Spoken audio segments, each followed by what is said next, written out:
friends, welcome to Dr. Nitya's Kitchen. இப்போ நான் காமிக்க போகிற recipe appam and vegetable stew. நிறைய பேருக்கு இது ஒரு கம்ஃபர்ட் ஃபுட்டாக இருக்கலாம், சம்டைம்ஸ் சிம்பிளாக கூட சவுண்ட் பண்ணலாம். பட் சிம்பிள் திங்ஸை ரொம்ப டேஸ்டியாக பர்ஃபெக்டாக செஞ்சு சாப்பிடும்போது கிடைக்கிற சந்தோஷமும் அது வயிற்றுக்கு கொடுக்குற அந்த இதமும் வேறு எதுக்குமே ஈடாகாது. ஸோ நல்ல க்ரீமியாக ஒரு சட்டில் வெஜிடபிள் ஸ்டியூ யார் வேணாலும் சாப்பிட்லாம். நீங்கள் சின்ன குழந்தைங்கள்லேருந்து யாருக்கு வேணாலும் கொடுக்கலாம், வயிறு ஒன்றுமே ட்ரபிள் பண்ணாது. அதே மாதிரி ஒரு ஃப்ளஃபி ஆப்பம், இது பர்ஃபெக்டாக எப்படி செய்கிறதுன்னு தான் இன்றைக்கி நான் காமிக்க போகிறேன். ஸோ ஃபஸ்ட்டு நம்ம ஸ்டியூவை தாளிச்சுட்றலாம், அதுக்கப்புறம் ஆப்பமாவு எப்படி அரைக்கணும்னு நான் காமிக்கிறேன்.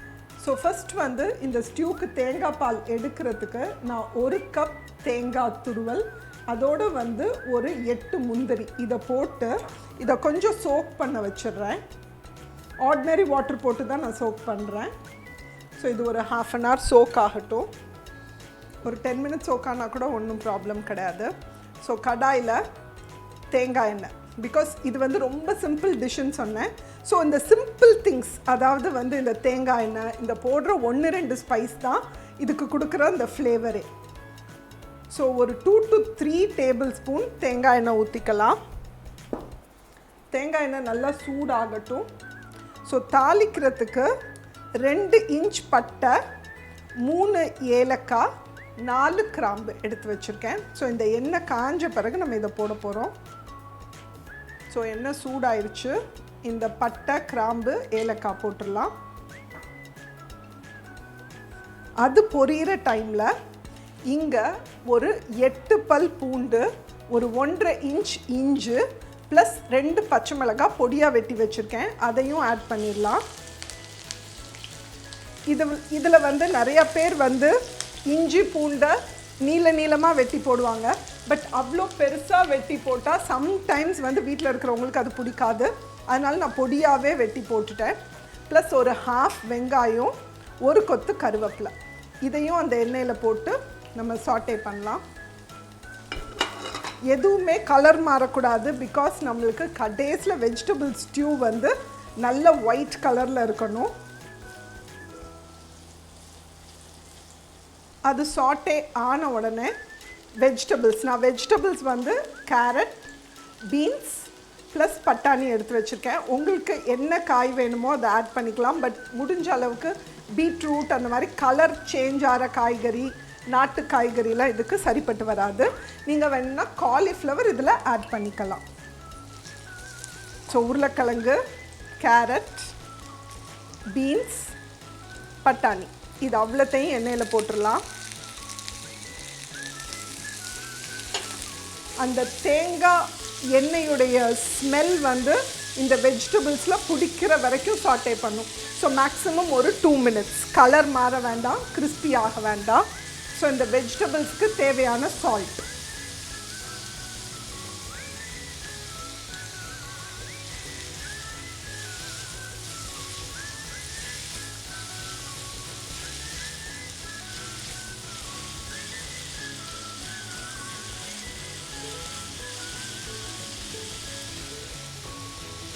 ஸோ இந்த வெஜிடபிள்ஸ் வேகட்டும், சிம் பண்ணிடலாம்.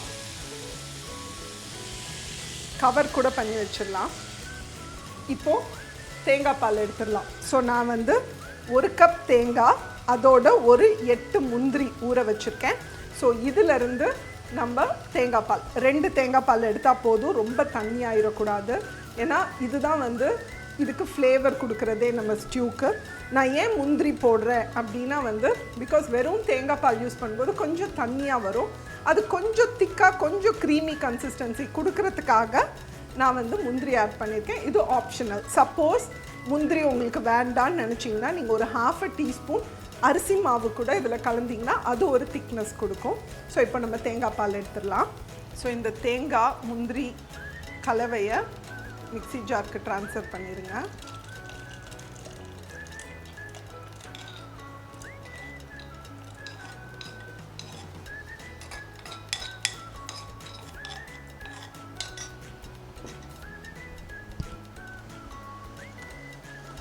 இதை அரைச்சு நம்ம தேங்காய் பால் எடுத்துடலாம்.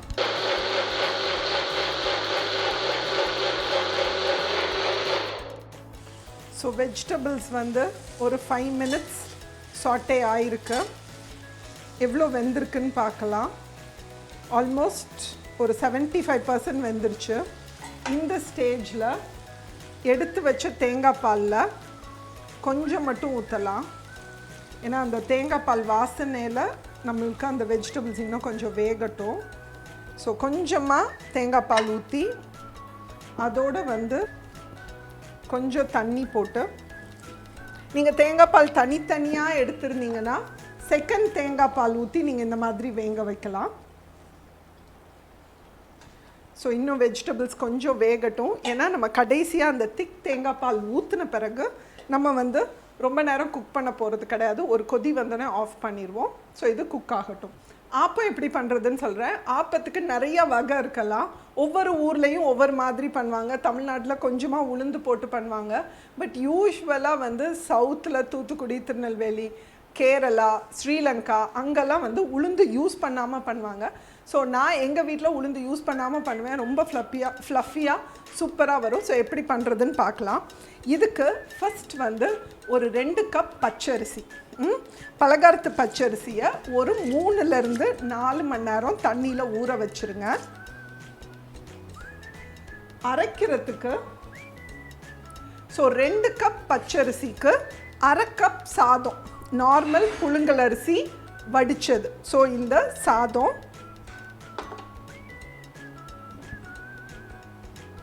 1/2 கப் தேங்காய் துருவல்.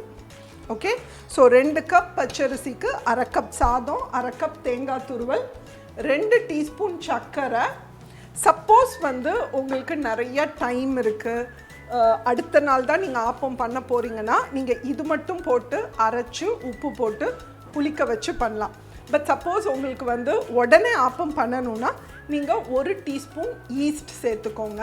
ஸோ ஈவன் வந்து உங்கள் ஆப்பம் மாவு புளிக்கலை, நீங்கள் நாளைக்கு தான் பண்ண பிளான் பண்ணுறீங்க, பட் வந்து நீங்கள் காலையில் எழுந்திரிச்சு பார்க்கும்போது உங்கள் ஆப்பம் புளிக்கலைன்னா நீங்கள் ஒரு 1 டீஸ்பூன் ஈஸ்ட் போட்டு நல்லா கிண்டி வச்சுட்டிங்கன்னா ஒரு 1 hourல மாவு நல்லா புளிச்சிரும். உங்களுக்கு ஆப்ப மாவு ரெடி ஆகிடும்.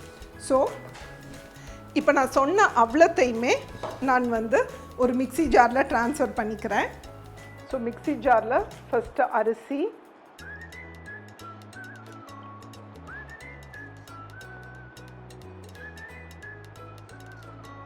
½ கப் சாதம், ½ கப் தேங்காய் துருவல், தேவையான அளவு உப்பு,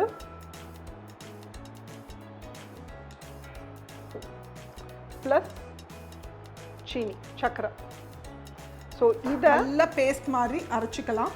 சப்போஸ் வந்து தேங்காய் தண்ணி இருந்ததுன்னா நீங்கள் தேங்காய் தண்ணி போட்டு கூட அரைக்கலாம். ரொம்ப டேஸ்ட்டாக இருக்கும்.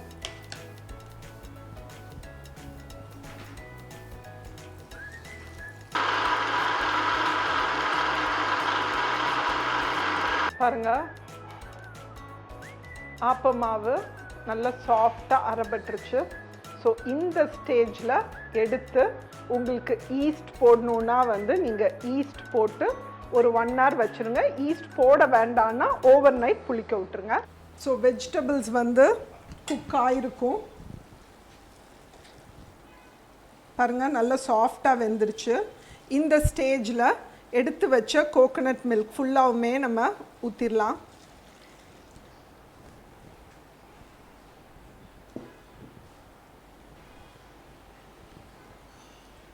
ஊற்றிட்டு அது ஜஸ்ட் ஒரு பாயில் வரும்போது ஸ்விட்ச் ஆஃப் பண்ணிட வேண்டியது தான்.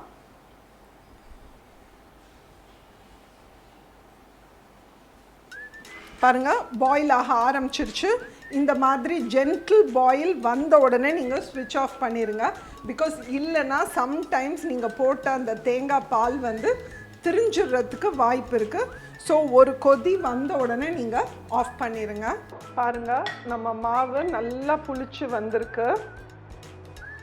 ஸோ நான் ஏற்கனவே ரெடி பண்ணி வச்சுருந்த மாவு. ஸோ இது வச்சு ஆப்பம் செஞ்சிடலாம். மாவு வந்து நல்லா தண்ணியாக இருக்கணும். ஸோ நான் தண்ணி ஊற்றி கலக்க போகிறேன். யூஸ்வலாக எங்கள் ஊர்லலாம் வந்து அந்த ஃபஸ்ட்டு நாள் ஆப்பம் மாவு அந்த கட்டியாக இருக்கும்போது அதில் சுகர், வாழைப்பழம், ஏலக்காய், முந்திரி திராட்சைலாம் போட்டு விவிகான்னு வந்து ஒரு இனிப்பு இட்லி பண்ணுவாங்க, அதுவும் ரொம்ப டேஸ்ட்டாக இருக்கும். நான் அதனுடைய ரெசிபி ஒரு நாள் ஆட் பண்ணுறேன். ஸோ ஆப்பக்கல்லை சூடு பண்ணிடலாம்.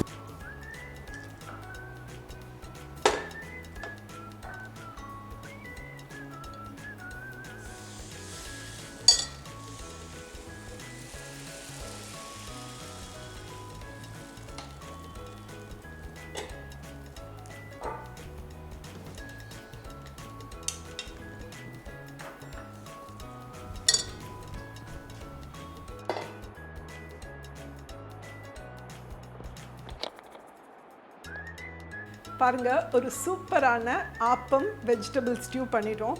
இந்த வெஜிடபிள் ஸ்டியூவை நீங்கள் வந்து இடியாப்பம், ராகி இடியாப்பம், சப்பாத்தி அதோடையும் சாப்பிடலாம். அதே மாதிரி ஆப்பமை வந்து நீங்கள் சிக்கன் கறி பாயாவோட கூட சாப்பிடலாம். எப்படி உங்களுக்கு பிடிக்குதோ அந்த மாதிரி நீங்கள் மேட்ச் பண்ணிக்கோங்க.